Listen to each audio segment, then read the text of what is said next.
Zanin e Gilmar Mendes votaram para fixar que a competência é exclusiva do STF. O processo é julgado no plenário virtual. A análise ocorre em meio à tensão entre os poderes legislativo e judiciário em razão dos projetos de blindagem e anistia. O governo federal extinguiu mais de 44 mil cargos públicos considerados obsoletos entre 2023 e 2025. A informação foi divulgada pela ministra da Gestão e Inovação em Serviços Públicos, Esther Dweck, em entrevista à Globo News. Segundo ela, mais de 21 mil postos que continuam ocupados na área de educação também serão fechados. No horário de Brasília, 2h04. Repórter CBN. As principais notícias do dia, a cada meia hora.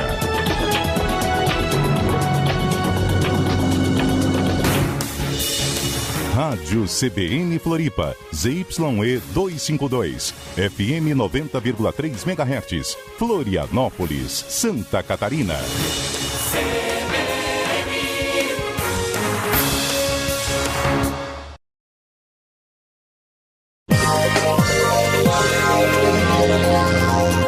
Conversas Cruzadas. Oferecimento Bionuclear, Medicina Nuclear e Imagem Nuclear. PET-CT exclusivo em Florianópolis. E Fiesc. Trabalhe na indústria.com.br.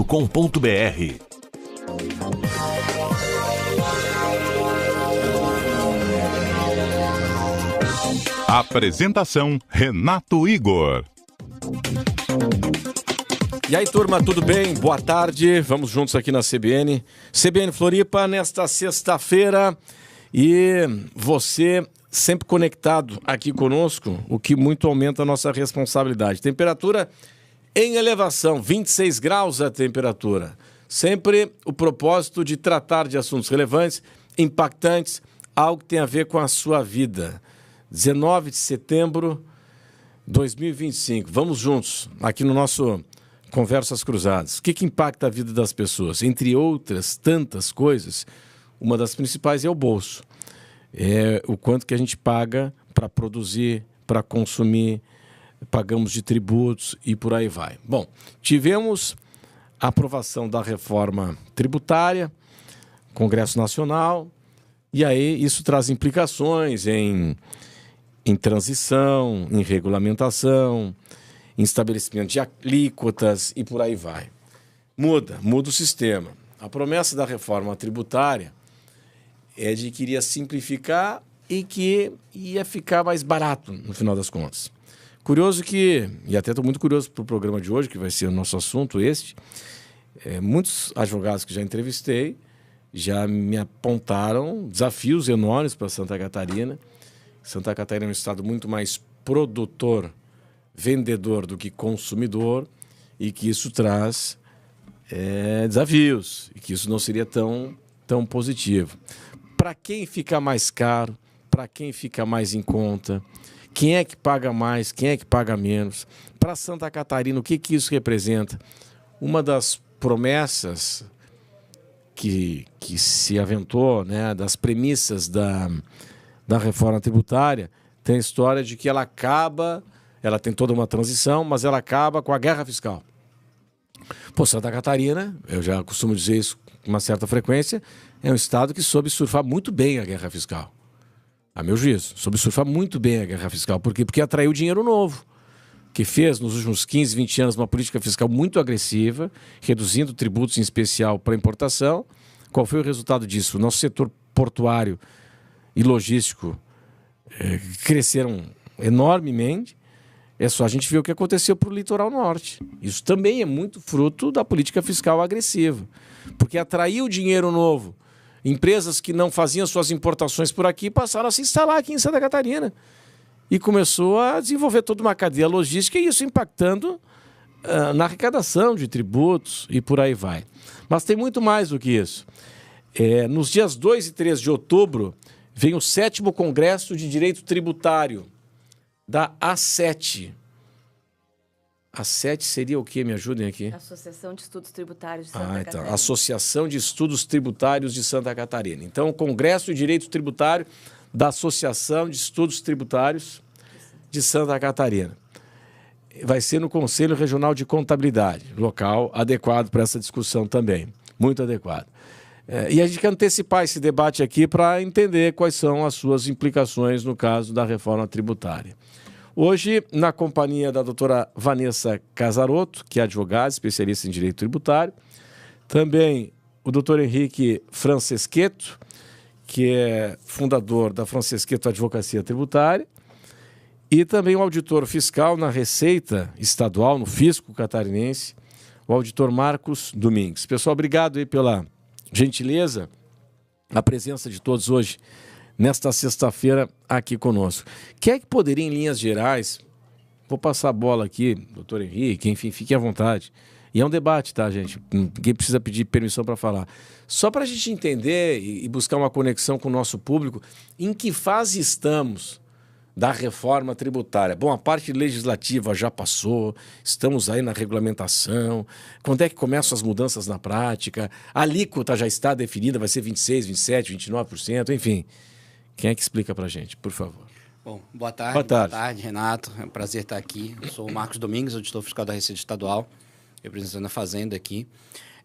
Eu venho trabalhando na reforma já desde 2023, desde a emenda constitucional, né? Então, a gente tem algumas organizações assim, nacionais, então tem a ENCAT, que é o Encontro Nacional dos Administradores Tributários, coordenadores e administradores tributários. Lá tem os grupos, foi de onde saiu até a nota fiscal eletrônica, né? A gente estava comentando ali antes, né? Antes de entrar aqui, né, que o Chile está copiando a nossa nota fiscal eletrônica, então a gente já tem isso há muito tempo, por causa do ENCAT. Nos grupos técnicos a gente já tinha essas reuniões, depois veio os grupos do CONFAS, eu também estava lá nesses grupos, já junto com o pessoal trabalhando. Fizemos propostas para a emenda constitucional 132. Depois, esses grupos já foram formalizados num acordo de cooperação técnica entre a CNM, a FNP e o CONFAS, que seria o quê? A Confederação Nacional dos Municípios, que representa os municípios pequenos, a Frente Nacional de Prefeitos, que representa as grandes capitais e grandes cidades, e o CONFAS, que é a reunião de todos os estados. Então, nesse acordo coletivo, se criou o pré-comitê gestor, para poder dar celeridade, poder andar com as coisas, porque tem software para desenvolver, tem softwares gigantes para serem desenvolvidos. Sim. Então, até esperar o trabalho legislativo rodar no prazo do trabalho legislativo, a gente ia ficar muito para trás. Então, a gente teve que fazer esse pré-comitê gestor, esse acordo, para poder dar andamento no que precisava ser desenvolvido e ser decidido. Então, como que está hoje, né? Então, a gente já tem... Foram 2 projetos de lei, depois da emenda constitucional. A emenda constitucional determinou várias leis complementares. Eu não lembro quantas agora, mas ela determina... Isso vai ser determinado por uma lei complementar, isso por uma lei complementar. Então, são várias que precisam vir. A primeira que saiu já foi o PLP 68, que virou a Lei Complementar 214, de 2025. Essa lei institui os impostos. Então, ela institui o IBS e a CBS, que é uma contribuição. Então, já é bom diferenciar, porque tem diferenças, né? Quais são? Então, o IBS ele é um imposto de competência conjunta entre estados e municípios. E a CBS é uma contribuição com competência da União. Qual que é a diferença básica entre imposto e contribuição? O pessoal que é do direito tributário, né? Eu sou formado em TI, fiz pós em direito tributário, mas o pessoal pode me corrigir. Mas, basicamente, é a vinculação das receitas. Então, o imposto tem vinculações de receita. Então, tudo que a gente arrecada em imposto, ICMS hoje, e que vai ser arrecadado com o IBS, tem lá os mínimos constitucionais, tem que ser aplicado em educação, saúde, segurança. Uma contribuição, não. Ela não tem essa vinculação. Então, o da União, o CBS, é contribuição, não tem vinculação. O IBS, que vai substituir o ICMS, tem as vinculações, tem que partilhar com os municípios, tem a cota parte, tem todas essas vinculações próprias de um imposto. Então, já está instituído o imposto.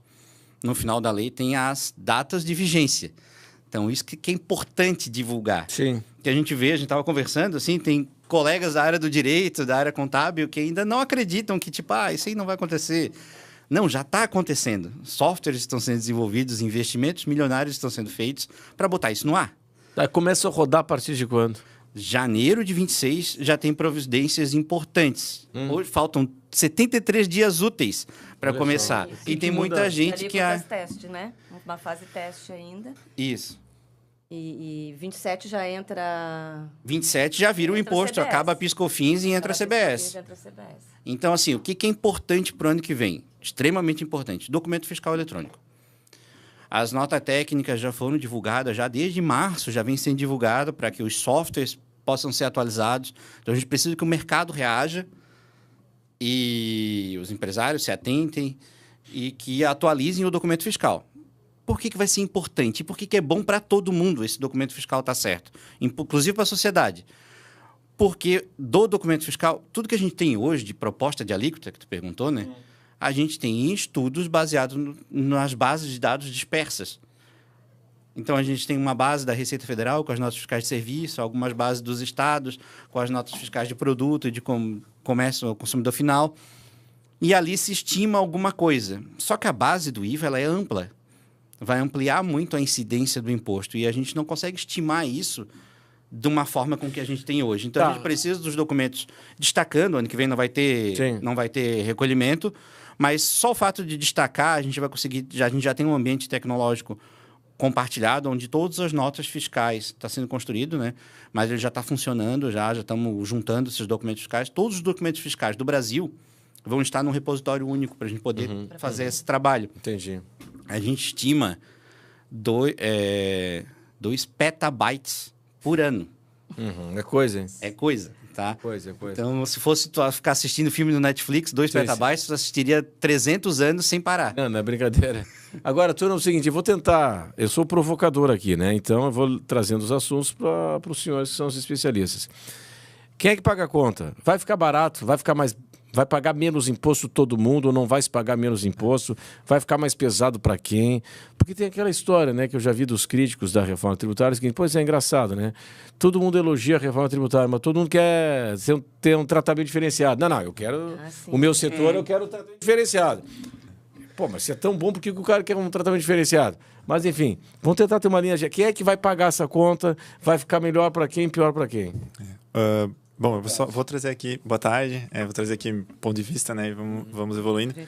Primeiro, obrigado, né, Renato, mais uma vez pelo convite, pelo espaço aqui para a SET. E eu acho que esse momento ele representa muito do que a gente busca fazer com a associação, né? Não é uma associação de advogados nem de contadores. A gente busca trazer, então, auditores fiscais, fazem parte do nosso grupo, juízes, promotores. Então, todos aqueles que operam com direito tributário de alguma forma, que permite justamente esse contraponto de ideias. Mas, enfim, eu até traria, inicialmente, o primeiro aspecto que eu acho importante é que nunca foi, a meu ver, e aí me corrijam, né, se estiver errado, mas nunca foi a intenção dessa reforma reduzir a carga tributária. Isso nunca foi um assunto, né? Nunca foi um objetivo. Então... São duas coisas diferentes. A sociedade... A reforma tributária muda o sistema tributário. A carga tributária depende do tamanho do Estado.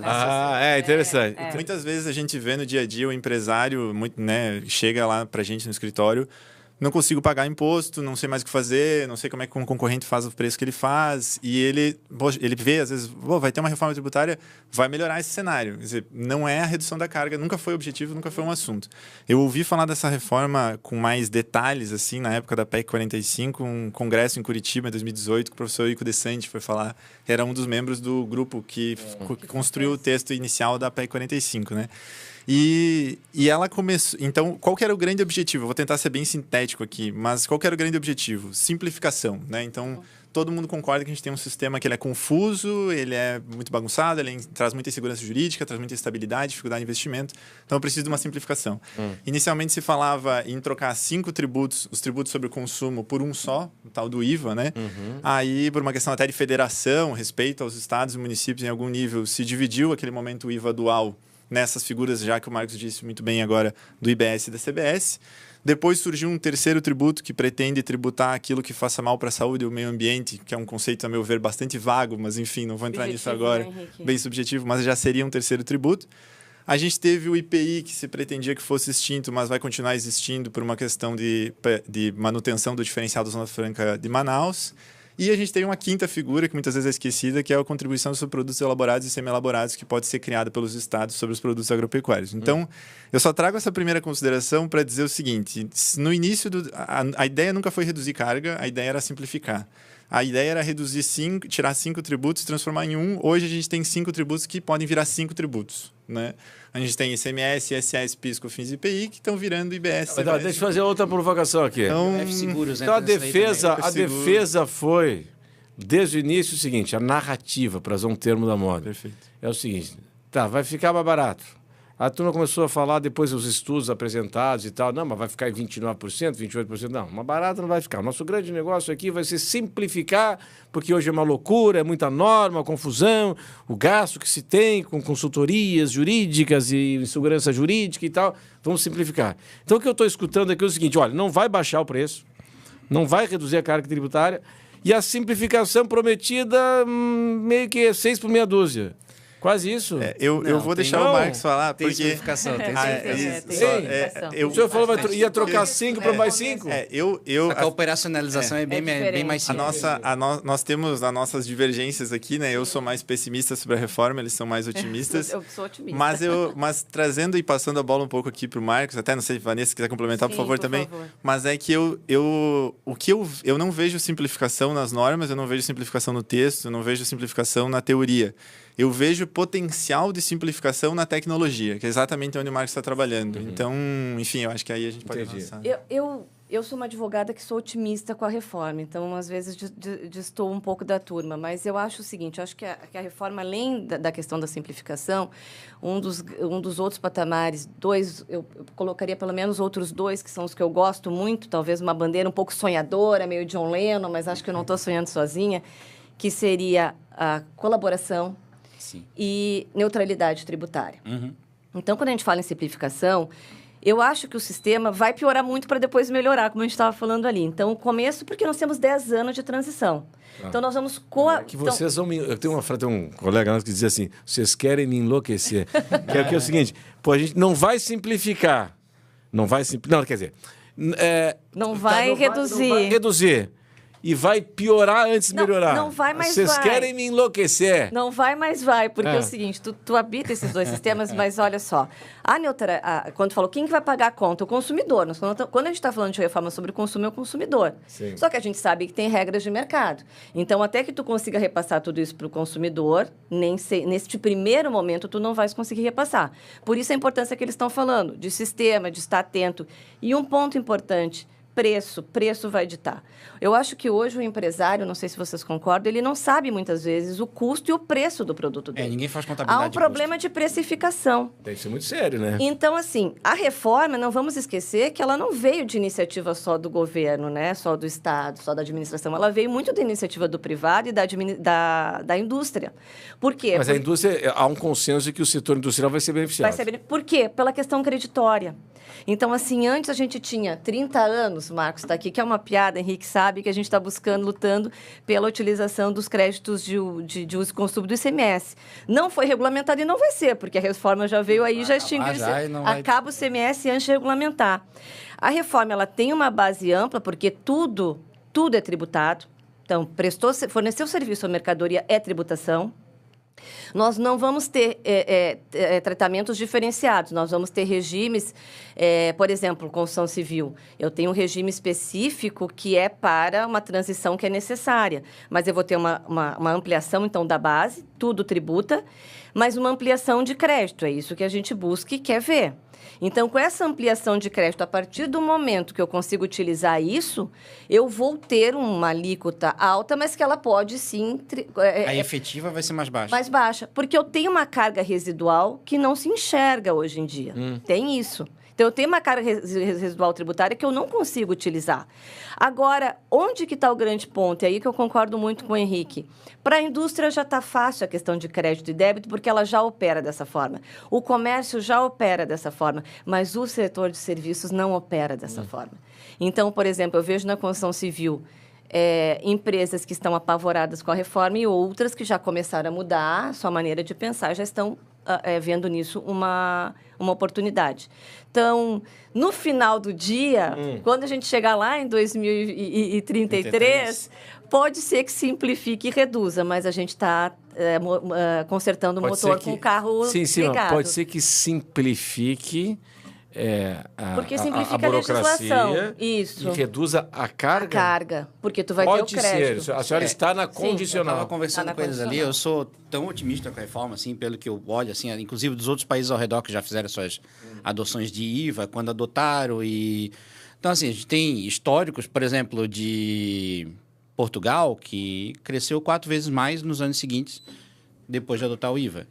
Então, a Índia segurou a pandemia, ela adotou um IVA, a Índia adotou um IVA dual, igual o nosso aqui, porque é uma federação complicada lá também, adotou um IVA dual, teve um crescimento expressivo no ano seguinte, nos 2 anos seguintes, veio a pandemia, estragou a economia do mundo e depois eles conseguiram se recuperar mais rápido que todo mundo, porque estavam ali nessa transição pós-IVA, adoção do IVA. Então, tem estudos, tem alguns deputados que trabalharam no projeto que falam que talvez o Brasil tenha um boom de crescimento parecido com o PAC, lá do início do ano 2000 lá.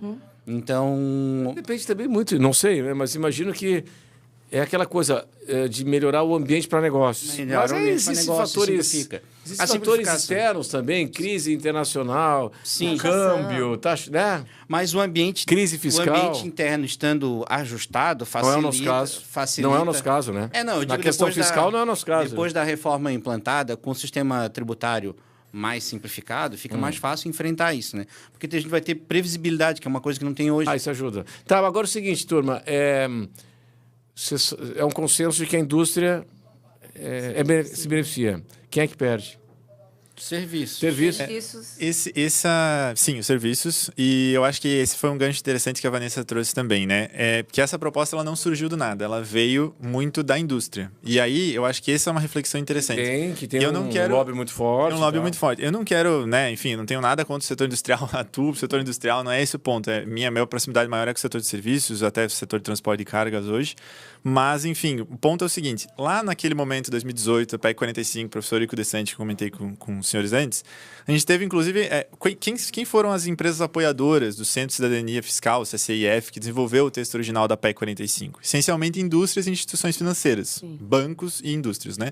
Então, você tem, nesse contexto, uma proposta de reforma que nunca prometeu reduzir carga tributária. Aí eu até discordo nesse ponto. Isso, inclusive, está na Constituição. Isso, inclusive, está na Constituição. Então, eu discordo nesse ponto de que no final da transição a gente pode ter redução da carga. Não vejo, até pelo próprio texto, mas enfim.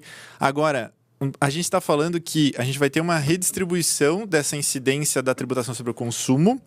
Aí aqui, parêntese muito rápido. Essa reforma tributária é uma reforma tributária dos tributos sobre o consumo, daquilo que incide sobre mercadoria e serviço. A gente não está falando de patrimônio e renda, a gente não está falando de propriedade, IPTU, IPVA. Então não é uma reforma tributária ampla. Isso é a próxima, mas enfim.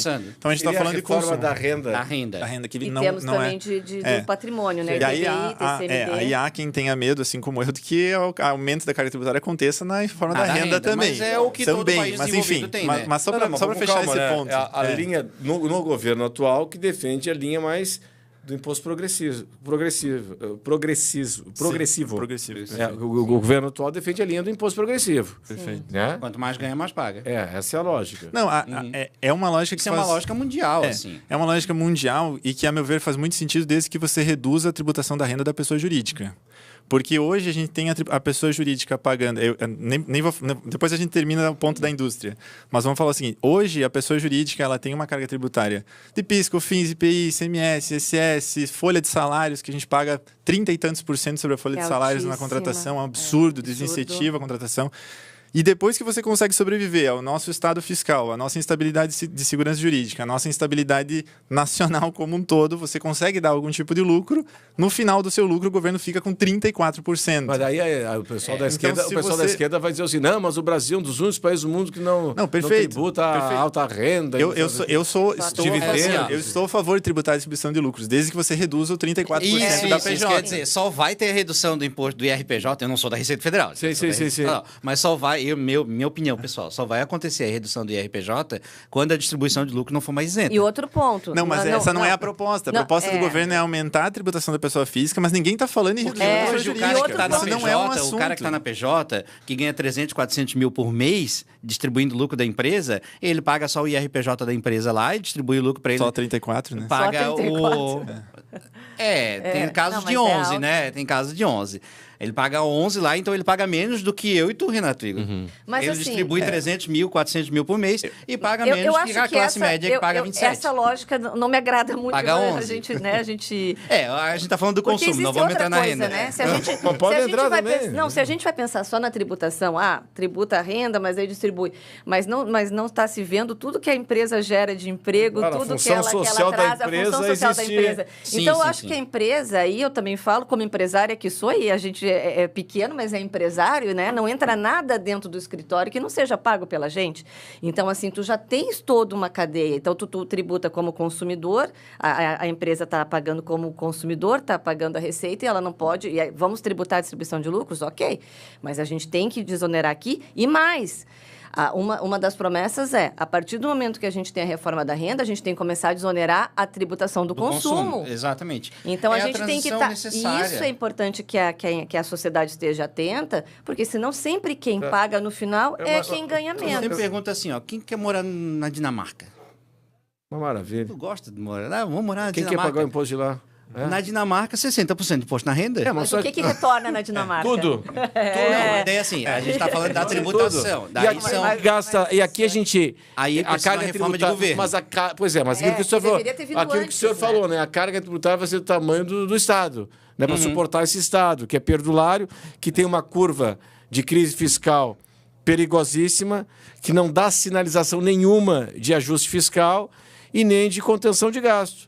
Então, como é que se faz para essa conta fechar? A tributação, a reforma começou errado, né, Renato? Tinha que ter reforma de governo, para depois a gente isso aí descer, vão pensar, né? Reforma de governo, reforma política. Eles vão pensar, se pensar depois das eleições. A gente começa em quem paga a conta, uma coisa que funciona muito bem em Santa Catarina é essa parceria entre os setores. Assim, tipo, a Fazenda faz muito bem o trabalho dela, ela sabe que o trabalho dela é fiscalizar, arrecadar e manter o ambiente de negócio justo. Pegar as empresas que fazem concorrência desleal, que simulam operações, que se apropriam do imposto e não pagam, e em detrimento do empresário que gosta de botar a cabeça no travesseiro e dormir tranquilo. Então, a gente trabalha em cima disso. A gente faz o nosso trabalho em cima disso.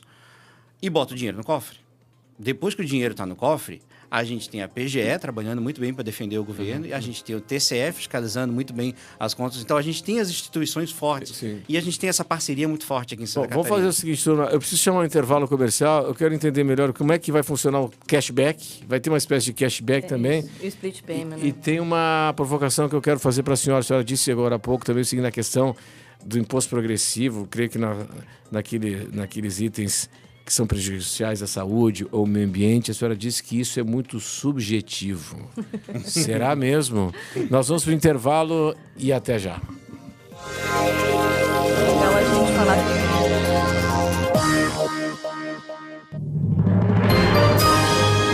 Repórter CBN.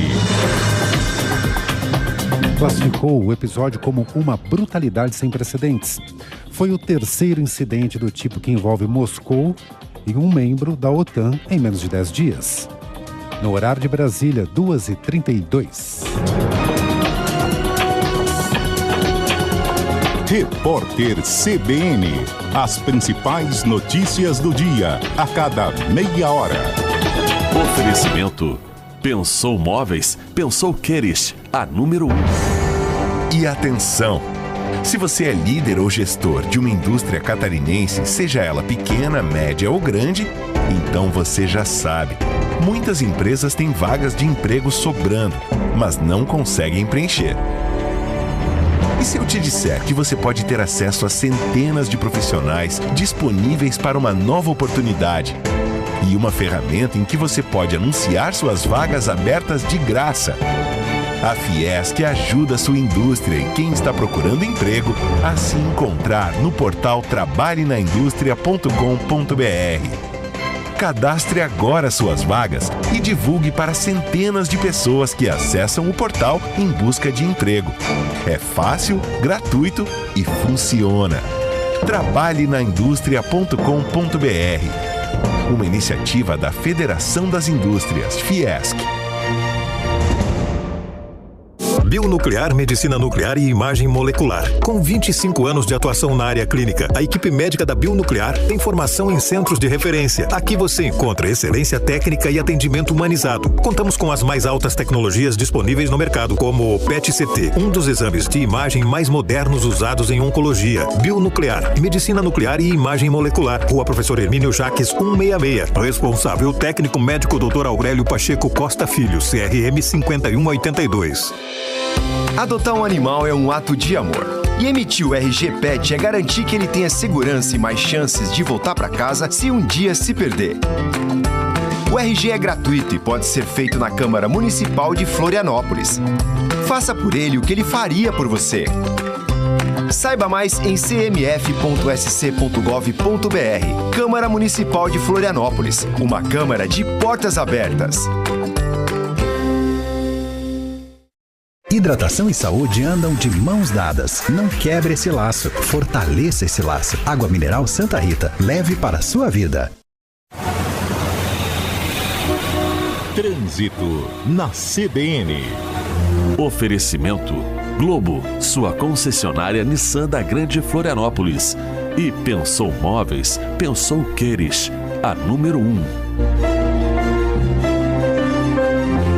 Acompanhando a situação do trânsito na região da Grande Florianópolis, neste momento, trânsito tranquilo para quem está nas pontes Colombo, Salles e Pedro Ivo Campos. Nós temos a Avenida Beira Mar Norte com o trânsito intenso. Quem vai no sentido centro, desde a região, quem sai ali da Avenida da Saudade, passa pela Casa da Agronômica, ali o trecho já começa a ter o acúmulo de veículos quem vai no sentido centro. A Via Expressa Continental já tem trânsito intenso a partir do quilômetro 2. Então o motorista deixando a Ponte Colombo Salles pega ainda um pequeno trecho com o trânsito tranquilo, mas depois já começa o trânsito ficar intenso para quem vai no sentido BR-101. Minuto Esportivo. Oferecimento @Chalé Óleo e Bateria, a primeira troca de óleo e bateria da cidade. E Angelone, App Angelone. Baixe, ative e economize. Começou a terceira rodada da NFL. Ontem, o Buffalo Bills, em casa, derrotou o Miami Dolphins por 31-21 e manteve 100% de aproveitamento na temporada. A equipe da Flórida, ao contrário, perdeu as 3 primeiras partidas. A rodada segue até segunda-feira. Um dos destaques é o Philadelphia Eagles, que enfrenta o Los Angeles Rams, com transmissão na GE.TV a partir de 1h30 da tarde deste domingo, ao vivo, de graça e com exclusividade. Já aqui no Brasil, pela Divisão 1, a elite da Superliga de Futebol Americano, principal torneio da bola oval no país, os 2 catarinenses seguem na competição. O Timbó Rex encara o Wild Card amanhã, 6h30 da noite, no Complexo Esportivo de Timbó, contra o Bravos do Rio Grande do Sul. Já o Estepos terminou a temporada regular como líder da sua divisão, a Regional Pampa, e assim o time da Grande Florianópolis se classificou de forma direta para a semifinal da Conferência Sul. Na minha coluna, Leandro Lessa, no cbntotal.com.br, na página da CBN Floripa, tem todos os detalhes sobre a Superliga FA. Aqui Leandro Lessa e este é o Minuto Esportivo. Daqui a pouco, 3h30, tem mais uma edição.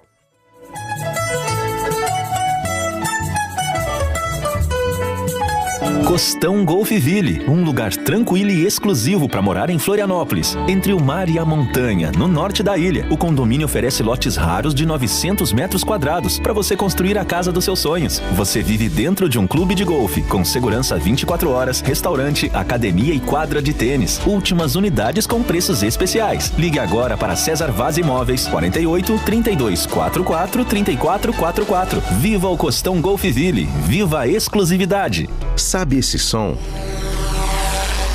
Para muitos é só um drone, mas para a Defesa Civil é um aliado na missão de salvar vidas. Pioneiro na utilização, hoje o Estado tem mais de 40 equipamentos modernos para mapear áreas de risco, avaliar danos, localizar vítimas.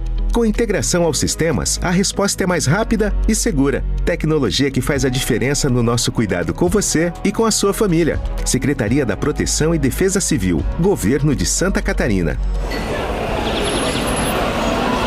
Nossa cidade é feita de pessoas, histórias e de um comércio que pulsa todos os dias. Quando você compra no comércio local, fortalece a economia, gera empregos e faz a cidade crescer. Quem vive a cidade, compra no comércio local. Movimento Viva a Cidade. CDL Florianópolis. E aí, vamos viver a cidade? O Japão inspira. A Globo Nissan realiza. Chegou a oportunidade que você esperava. Nissan Versa Advance 2026. Design elegante, tecnologia inteligente e muito conforto. A partir de 123.990 com taxa zero. Carregador de indução e câmera 360 graus. Novo Nissan Kicks 2026. Impressiona em tamanho, estilo e tecnologia. Bônus de até R$20 mil.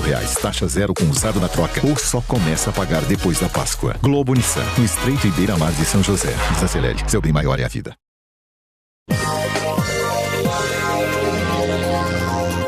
Conversas Cruzadas. Oferecimento Bionuclear, Medicina Nuclear e Imagem Nuclear. PET-CT exclusiva em Florianópolis. E Fiesc. Trabalhe na indústria.com.br.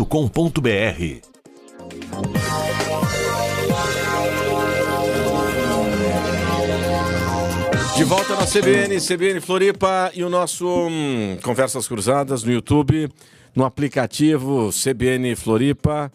Nos 90.3 FM, falando da reforma tributária, polêmica, reforma tributária. É muito curioso falar da reforma tributária, né? Eu estou aqui falando do ponto de vista do leigo, porque lá atrás a ideia de que vai melhorar, vai simplificar. Então tá. Então, no campo jurídico, tributário, há múltiplas interpretações. Hoje, no nosso debate, a gente está vendo isso aqui. É mais ou menos o consenso de que, não, baixar imposto não vai. Então, a ideia nunca foi, como disse agora há pouco o doutor Henrique Franceschetto, que é advogado, nunca foi a ideia de reduzir tributo, mas de simplificar. Tá, então vai simplificar, o entendimento que vai simplificar, mas talvez antes de melhorar vai piorar. Foi dito aqui, não foi dito por mim. Foi. A transição. Não foi dito pelo jornalista, foi dito pela doutora Vanessa Casarotto, que é advogada especialista em direito tributário. Antes de melhorar vai piorar um pouquinho. Tá, e seguimos também com o auditor Marcos Domingues, que é auditor fiscal da Receita Estadual, especialista no assunto, estudioso do assunto. Porque isso que a gente está fazendo aqui... Obrigado, Nai. O que a gente está fazendo aqui hoje é antecipando um debate que vai acontecer em outubro, nos dias 2 e 3, que é o 7º Congresso de Direito Tributário da ACET, que é a Associação de Estudos Tributários em Santa Catarina. Daqui a pouco a gente fala um pouquinho do evento. Então já falei da doutora Vanessa, doutor Henrique e o doutor Márcio. Agora eu quero fazer uma provocação aqui na representante feminina do nosso debate. Que a doutora Vanessa diz o seguinte, eu acho que era o doutor Henrique que estava falando aqui de tributos progressivos na linha de meio ambiente, na linha da saúde humana, enfim, e que esses... É aquela história, né, do imposto do pecado, né? Imposto do pecado. Eu estou imaginando aqui você pega a bebida alcoólica, tu pega o cigarro, tu pega o chamado supérfluo, talvez, se a gente fosse uma linha bem progressiva também, tu pega aqueles produtos que são nocivos à saúde humana, segundo os nutricionistas, os ultraprocessados, por que não? Processados, com alto teor de açúcar. De açúcar e por aí vai. Então a gente sabe que isso acarreta em prejuízo à saúde humana e vai impactar depois na saúde humana. Vira custo no SUS depois. Vira custo no SUS depois. Mas a doutora Vanessa diz o seguinte, isso é subjetivo. Eu vou pegar aqui na área ambiental, eu me lembro, aí entra a questão da política, é um negócio complicado. A política é correlação de forças, né? Eu me lembro no governo Moisés, que, figura do bem, mas tinha muita dificuldade, não tinha habilidade política, né? Logo no primeiro ano do governo Moisés, o governo anunciou o seguinte, mandou um projeto de lei, o senhor deve se lembrar disso, um projeto de lei para a Assembleia Legislativa de Santa Catarina, que trazia uma escala progressiva dos defensivos agrícolas de acordo com a toxicidade. Progressivo de acordo com a toxicidade. Ou seja, quanto mais poluente, né, quanto mais nocivo ao meio ambiente, mais agrotóxico e tal, maior o imposto. Bom, Santa Catarina é um estado forte no agronegócio também. As entidades empresariais reagiram, apontaram que é um retrocesso, que ia aumentar custo, que ia provocar demissões. E o assunto morreu na casca, né? Mal chegou na LESC, já foi arquivado. Aí eu lhe pergunto,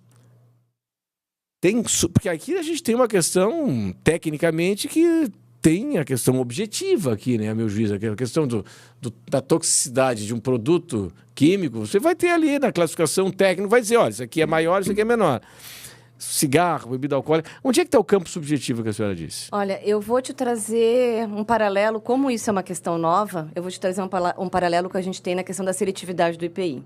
Porque um dos pontos, por exemplo, que se defende na reforma é isso, né, a gente escutando as pessoas que estão por trás do texto legal, inclusive eu vejo que é um texto legal muito elogiado tecnicamente, um texto que é bem construído e todo mundo consegue entender e ler. No IPI nós temos o seguinte,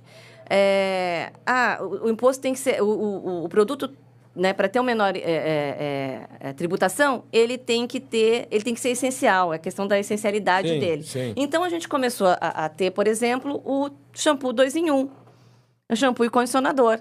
Porque eu até brincava nas minhas palestras, né? Só quem não tem cabelo longo que acha que condicionador é uma coisa supérflua. Ele é necessário. Então, surgiu nisso um planejamento tributário. Água de colônia, porque desodorante é essencial, o perfume não seria. Então, surgiu ali um planejamento tributário para tributar o seu produto de maneira menos onerosa, tá? E aí se defende que a reforma, ela vem... A tributação sobre o consumo acaba. O tributo não é mais para ser um motivo, um planejamento. Pois veja, a gente está falando aqui, nós falamos antes de preço, de industrialização na construção civil, canteiro limpo, obra limpa. Só que tem processos construtivos da construção civil que necessitam um uso exacerbado de água, muita água para chegar e produzir aquele produto na industrialização daquele produto. Sim. Então, se eu for considerar, eu vou tirar, eu estou defendendo que tenha uma industrialização, que tenha mais segurança, que isso vai dar crédito, eu tenho um canteiro de obra limpa, eu tenho uma série de impactos, mas se isso tem um impacto negativo no meio ambiente, eu, teoricamente, tenho que entrar com o imposto do pecado nele. Mas será que vai se entrar? Então, assim, aí que eu te digo que tem um caráter de subjetividade. Entendi. Porque talvez eu estou vendendo uma industrialização para um segmento de serviço que é importante para que realmente consiga se beneficiar da reforma e daqui a pouco aquilo que ele vai optar tem um encargo que vai dar o outro tributo, que é o que o Henrique falou muito bem. Então, assim, existe uma questão... muito maior que, definitivamente, né, quando a gente fala de planejamento, não pode ficar centrado só na análise da sua empresa. Então, e aí eu acho que aí o imposto do pecado, ele pode ter subjetividade. Por exemplo, recentemente, num congresso em São Paulo, estava se discutindo, um dos patrocinadores era da indústria alcoólica, e ele disse, está querendo se regulamentar, eu não sei se o Marco até sabe, realmente esse segmento eu não acompanho, uma dose é permitido. Para. Mas uma dose do quê? Mas como assim? Porque uma dose mas então é no serviço, né? Como é que você faz isso na garrafa? Não, uma dose não seria pecado. Agora eu te pergunto, uma dose de... Aí o que vai dizer? É no bar, no restaurante? O que vai dizer? Se é a questão do teor alcoólico, né? Ou da quantidade? Porque essa creio que eu já acompanhei. Porque a turma da cachaça e a turma da cerveja. E a turma do vinho. Destilado e tal. Então, assim, eu estou só trazendo aqui exemplos, né? Bem simples, mas para te dizer que existe sim um caráter subjetivo. E a gente não tem a questão aqui. Seria algo mais transparente se nós tivéssemos, por exemplo, um lobby, né? Um lobby do ponto de vista... positivo, com transparência, regulamentado, a atividade do lobby regulamentada, como é nos Estados Unidos, né? Porque aqui a gente sabe que se decide no uísque, né? Se decide naquele lobby do hotel, no uísque e tal, em Brasília, porque pro cara jogar os argumentos, olha, cara, os números são esses, né? Funciona dessa forma. Vê uma coisa, isso que tu falou, da suma importância, quando a construção civil se acordou mais ainda, né? Eu digo de uma maneira geral, para a questão do lobby, teve emendas importantíssimas pelo Senado que viabilizou, por exemplo, o regime de transição. Então, o lobby, na questão da reforma, ele realmente era essencial. O processo legislativo ali da reforma, a meu ver, assim, teve... todo mundo tem a cabeça hoje na tributação de hoje, né? Na tributação do ICMS e do ISS. E tirar o chip e botar o chip do IVA ali no meio é difícil, tá? Então, tem muita gente que pediu coisa no texto que não fazia sentido. Então, tem algumas mudanças, algumas reduções que não faz sentido, que aquela dinâmica que o cara pediu e que passou pelos deputados, pelos senadores, só faz sentido para o ICMS. Não faz sentido para um IVA com neutralidade. Então, não adianta a gente querer entrar aqui nos conceitos, mas a gente está saindo da não cumulatividade com resíduos tributários, que é no ICMS, para neutralidade. Então, assim, é para que o empresário hoje não se preocupe com o valor do imposto. É para que a operação seja neutra e o imposto seja neutro. Esse é um dos princípios de um IVA. Nosso IVA não está perfeito? Não, mas está bem próximo de uns IVAs, está bem próximo do Canadá, está bem próximo, assim. Inclusive, o pessoal do processo legislativo lá estudou muito do Canadá para trabalhar no nosso. Então, assim, a gente está tentando... Uma coisa que eu falo assim, se a gente quer ser tratado como país grande, como país forte, como economia forte, a gente tem que pensar como economia forte e a gente tem que agir como economia forte. Então, se a gente não tiver um sistema tributário igual de um país com economia forte, a gente nunca vai ser um país forte. Então, essa mudança é extremamente necessária. Se sobrar um tempinho, eu só queria dar alguns recadinhos assim, extremamente... Já vamos convidar a turma para o evento. Tem que aproveitar o calibre de onde a gente está para deixar alguns recados importantes, assim. Transição. 2026, a gente estava falando lá no início, precisa dos documentos fiscais prontos. Por quê? Em cima disso que vai ser calculada a alíquota de referência. Então, se a gente não tiver essa massa de dados, a possibilidade de sair uma alíquota distorcida é grande. Então, a gente precisa sair da onde a gente está, é sempre muito difícil. Tem o conceito da homeostase, né? Sim. Teu cérebro te sabota quando tu quer sair de uma coisa para outra. Por mais que tu saiba que o outro lado vai ser melhor. Mas sair dali é ruim. Então, a gente, sai da zona de conforto. Todo mundo está ali resistindo à reforma, mas a gente vai precisar que tenha esse esforço de todo mundo, os documentos fiscais estejam prontos para a gente poder fazer esse cálculo e sair numa alíquota mais justa. Só que a gente precisa da massa de dados, a gente precisa que o documento fiscal seja emitido. Turma... Então, o primeiro recado é esse. É isso, mas algum outro? Segundo, prefeituras. Tem um monte de coisa na Lei Complementar 214 que são providências que precisam ser tomadas pelas prefeituras. Então, por exemplo, hoje a prefeitura recebe 25% da arrecadação de ICMS. Vai continuar recebendo também a alíquota dela de IBS, vai também ter a participação, a cota parte lá na arrecadação do Estado. Só que os critérios são diferentes, totalmente diferentes. Então pode ter distorções enormes aí. Tem critério populacional, então o prefeito tem que estar com o dado populacional atualizado. Tem critério educacional, então não adianta começar a investir em educação lá em 2033, tem que investir já para ter o índice bom. Critério ambiental. Então, tem muita coisa que as prefeituras precisam... Pode mudar muito a questão de arrecadação. Isso, que a prefeitura tem que se atentar já para estar certo. Outra, tem que aderir à nota fiscal de serviço padrão nacional. Senão pode ter travado as transferências voluntárias, tanto da União quanto do Estado. Sim. Então, tem um monte de providências que os prefeitos precisam tomar. Espera-se que a turma esteja fazendo o dever de casa. Para se inscrever no Congresso, como é que faz? Olha, eu diria que o interessado ele pode pesquisar tanto pelo nosso site, né, a7sc.org.br, tem mais informações sobre a A7, mas também jogando no Google mesmo, Congresso de Direito Tributário, A7, né, 2025. E tem um link no Instagram, que é @a7.sc, por lá também pode se inscrever. Perfeito. Tá, nos dias 2 e 13 de outubro. Vai ser aqui no centro, aqui no Conselho Regional de Contabilidade. Conselho Regional de Contabilidade. Tá, rapidamente, pessoal, o cashback, hein? Vai lá, Henrique. E aí? Esse é um dos pontos ainda que eu tenho mais ceticismo, né? Sendo sincero. Mas entra um pouco no que eu estava conversando antes. Eu vejo... Eu sou um pessimista no geral sobre a reforma, né? Não escondo isso. Mas eu vejo... Vamos mudar isso no Congresso. Potencial... Não, eu vejo... O que a gente estava falando antes do evento, inclusive, é a questão de que a tecnologia, eu vejo que assim, a pretensão é excelente. Inclusive, a ideia do split payment, que é uma das ideias mais ousadas, mais promissoras também dessa reforma, é de um catarinense, né? De Joinville, Miguel Abu Dhabi, então, que defende essa ideia há mais de 20 anos e agora a gente está vendo ela sair do papel. Então, surgiu aqui em Santa Catarina. Outros fiscos do mundo estão olhando, todo mundo que tem IVA está olhando para cá. Se der certo, assim, eu não é o ponto para reforma. O Marcos poderia explicar melhor, mas tentando ser bem objetivo e rápido, né? Qual que é a ideia para o leigo, assim, do split payment? Olha, você vai pagar para o teu fornecedor por uma mercadoria, quando você faz a transação financeira, no meio do caminho o governo pega a parte dele. Já distribui. É automático. Então, hoje você tem o quê? Hoje eu vendo, eu tenho um faturamento do que o meu cliente me pagou, daí eu tenho que declarar o imposto, daí eu tenho que pagar o boleto, daí, enfim. Ou então, o cara retém do meu pagamento uma parte, daí ele tem que pagar para o governo. Então, geralmente é uma dessas duas coisas hoje em dia. O split payment é um terceiro modelo muito mais ousado, que é isso. E no meio de toda a transação, em tese, enfim, no extremo, no arranjo de pagamentos, você vai ter um pagamento automatizado que a parte do governo sai dali. Sonegação acaba. Aí a sonegação acaba, tudo automatiza. Para o fluxo de caixa da empresa no primeiro momento vai ser muito ruim, mas se isso realmente funcionar, se isso realmente der certo, a gente cria um cenário impressionante. Então, eu tenho muito otimismo quanto a essa questão da tecnologia. E o cashback, ele entra um pouco nessa dinâmica, porque a ideia seria: você aumenta a carga tributária sobre tudo, né? Você tem um aumento de alíquota no geral. Num primeiro momento até se falava não haveria mais isenção de cesta básica, né? Aí o agro já se pronunciou no primeiro momento, o governo já recuou ali rapidamente, né? Mas, a princípio, você teria um IBS, CBS quase 30% sobre feijão e arroz desde o início.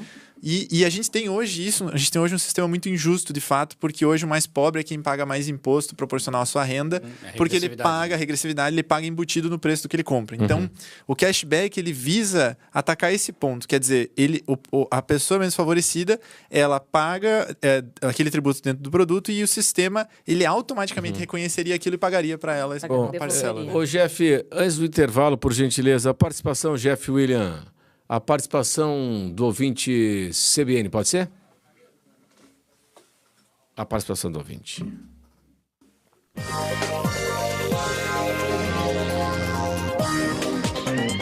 Oferecimento: Sindicato dos Médicos do Estado de Santa Catarina. Médico filiado é sindicato fortalecido. Turma, antes de encerrarmos aqui, o José Vitor da Silva, ele pergunta o seguinte: setor de serviços, os senhores já falaram que vai ser o mais afetado. Quais serão os impactos? O quanto que se pagará mais no serviço? Depende. É porque assim, ó, por exemplo, vamos pegar um exemplo que eu sempre dou. Tá? Até na palestra que eu dei na CATES essa semana, eu dei esse exemplo. Tem empresas de software aqui de Santa Catarina que pagam 2% de ISS. Fornecem software para o Brasil inteiro. Só que essas empresas também fornecem software no Chile. E paga 19 lá normal, entendeu? Que é a alíquota do IVA do Chile, 19. Entendi. E não impacta os negócios. Entendeu? Então, assim, a alíquota do ISS, por o ISS ter sido decidido lá em 88, ficar com a competência do município, essa alíquota gerou toda essa guerra, gerou toda essa distorção que em algum momento teria que ser retrabalhado. Então, em todo lugar do mundo, bens e serviços são tratados de forma igual. Só no Brasil que não. Então, a gente vai ter que trabalhar isso agora. Então, onde vai aumentar mais alíquotas de ISS, que são, em média, 5%, né, vão passar para 26%. Por isso que a turma da tecnologia rechiou bastante. Só que tudo que ele compra vira crédito. Sim. Eu acho que, assim, até para dar o Marco traz um modelo bom, mas eu acho que para o Estado, que a gente tem a construção civil como segmento muito forte, a gente consegue identificar bem esse aumento. Hoje tem um regime especial tributário, que é o RET, que é 4%. Então, assim, ele já é simplificado para a construção civil. A construção civil não paga ISS, né, na incorporação, por exemplo, na venda, porque é venda própria. Então, ela já vai passar de uma alíquota com os fatores de redução, com o redutor de ajuste, o redutor social, ela deve vir para uma alíquota de 13,25%. Então, claro, aqui a gente está falando numa análise bem direta, sem considerar todos esses pontos da carga residual e do aproveitamento de crédito. Então, para o serviço que não está acostumado com a sistemática de apuração de crédito, né, débito e crédito, a gente consegue identificar. Só para poder trazer um número bem rápido aqui, eu faço consultoria tributária para a FETransesc, Federação de Transporte aqui do Estado. E a gente tem um estudo da CNT sobre o aumento da carga tributária no setor de transporte de carga. A gente tem pelo menos em torno de 26% a 34% de aumento na carga tributária sobre o transporte de carga, dependendo de se a carga é fracionada ou lotação. Então é só esse dado porque a gente está falando de um setor que tem uma margem de lucro extremamente apertada, onde muitas empresas têm uma dificuldade enorme de conseguir ter algum nível de lucro. Então você tem muito custo, assim, muito risco, o transporte rodoviário de carga, você tem um aumento de em torno de 1/3 na carga tributária sobre esse setor. Isso vai, em tese, para o preço de tudo que é consumido na sociedade, porque quase tudo é transportado por caminhão no Brasil, né? Então é um exemplo também de um aumento na carga tributária do serviço. E um desafio gigantesco, porque a gente não vai resolver essa questão de infraestrutura, que já está colapsada no Estado, no curto prazo. Uma coisa que tem que ser analisada é o trabalho de contabilidade em cima das empresas, tem que ser feito uma análise caso a caso. Porque, sim. Beleza, minha alíquota de serviço vai aumentar, só que agora tudo que eu compro vira crédito. Então, a alíquota efetiva vai ser quanto? Só que isso vai precisar de análise, vai precisar de contabilidade, vai precisar de apoio de tanto de pessoal do direito e contabilidade. Só um ponto lá do início lá da simplificação, né? Hoje, um advogado tributário que está especializado no regulamento do ICMS de Santa Catarina, ele não consegue atuar, sei lá, no Ceará. Agora a gente vai ter um regulamento único na legislação. Sem dúvida. Então, o contador que trabalha aqui, o advogado tributário aqui, vai poder atender o Brasil inteiro. Bom, vai simplificar. Pessoal, nós estamos sobre a hora. Queria agradecer a gentileza da doutora Vanessa, doutor Henrique, doutor Marcos, falando sobre reforma tributária e antecipando um pouco aqui o debate do 7º Congresso de Direito Tributário da SET, que é a Associação de Estudos Tributários em Santa Catarina, que vai acontecer nos dias 2 e 3 de outubro no Conselho Regional de Contabilidade. Turma, muito obrigado, um excelente final de semana a todos. Na sequência, o repórter CBN e depois está chegando aqui o nosso CBN Total. Grande abraço e até a próxima. Tchau. Muito obrigado. Conversas Cruzadas. Oferecimento Bionuclear, Medicina Nuclear e Imagem Nuclear. PET-CT exclusiva em Florianópolis. E Fiesc, trabalhe na indústria.com.br. No aniversário IPO, você concorre a um Volvo elétrico.